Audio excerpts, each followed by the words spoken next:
Good morning, students. Today I will start with a new topic titled Factual Descriptions. But before I give you the explanation or how to go about it, I would like to conduct a small activity in class. Now, let me see how you can describe one of your classmates. Let's say I ask you to describe Ravi. You have to just give me the physical features. So therefore, maybe you'll say Ravi is tall, okay. Ravi is fair, that's good. What else do you think? Okay, he has big eyes. They could be hazel eyes, or it could be blue eyes, or it could be dark eyes. Very good. What else do you think about him? Is he fat? Is he thin? Is he obese? Is he robust? All these are adjectives that you can use to describe Ravi. When we describe a person, basically we describe his physical features. So this was what you know about your classmate Ravi. Now take an example. Suppose I give you a situation and ask you to describe a person you have never met in life and just got a glimpse of him. So let me give you a situation. There's been a burglary in your neighborhood and you have been the only witness and have seen this burglar for a split 2 seconds. How are you going to describe him to the police to help them nab him and apprehend him? So for example, you're going to tell me that he was fat, okay, maybe stocky, robust, or maybe he was lean, he was very slim or slender, lanky, tall. These are the adjectives you're going to use to describe him. Also, you can start from his hair. Did he have a receding hairline? Or probably he had short cropped hair. Or maybe he kept them long and they were unkempt, unruly. Fine. You go from his hair to his face. Did he have an angular face or with a square jaw? Or maybe we can also say that he had a square face or an oval face. Fine. After you describe his face, you can also talk something about the color. Maybe he was dark. Maybe he had swarthy skin. Or he could have been olive skinned. Now these are the definitions you'll have to recall from memory, or you can just conjure an image and describe a person.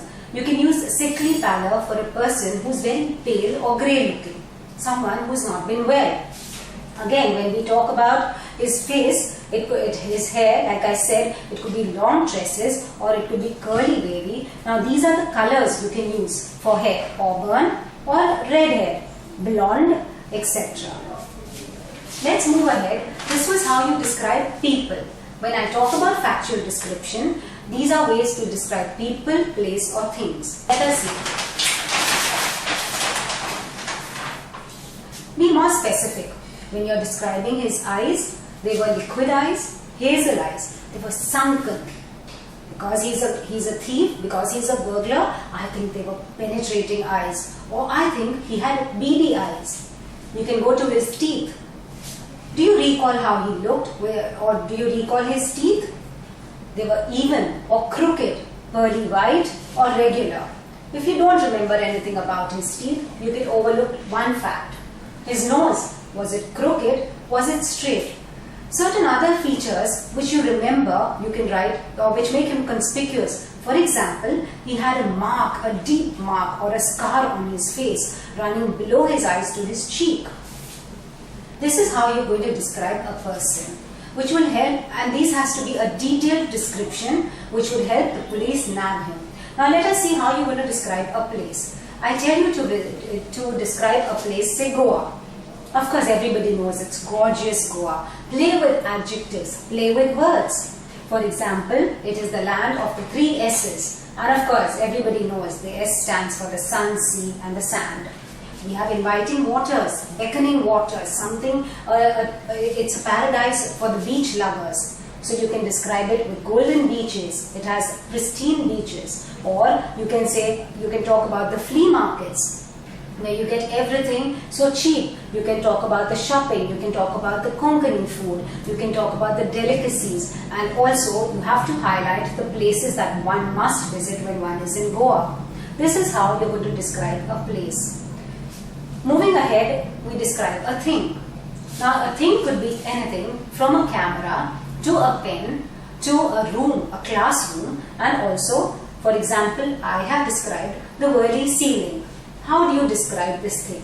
Of course, first thing you write about it is an engineering marvel. When you talk about the Worli ceiling, it is the highlight of Mumbai. One of the must-visit sites when one visits Mumbai. Again, we can talk about it being the shortest link. It connects the suburban side, to the South Mumbai, and also it is the fastest link.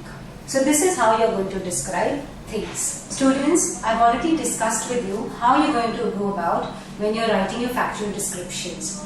I'll also teach you now how to answer questions. Factual descriptions could be asked in the form of letters, an article, or in the form of a paragraph. When you're given a letter to write, it could be an informal letter. You have to describe a particular place you visited to your friend, or it could be that you have to describe an event. It could be a birthday party that you attended. When you're writing a letter to a friend, it has to have the informal format. For example, you'll have your self-address here, leave a line, write the date you're writing the letter on, and of course leave a line, the salutation. Salutation as in dear whoever friend you're writing to. And of course the detailed descriptions of that place or that event. Now in case you're asked to write an article, you just need to write the heading, which is followed by the person who has written the article, and you just need to write a paragraph about the event or the description of a place or a person. Similarly, if you're just asked to write one small paragraph containing 80 words, you just need to put it in a paragraph form, not more and not less. Thank you.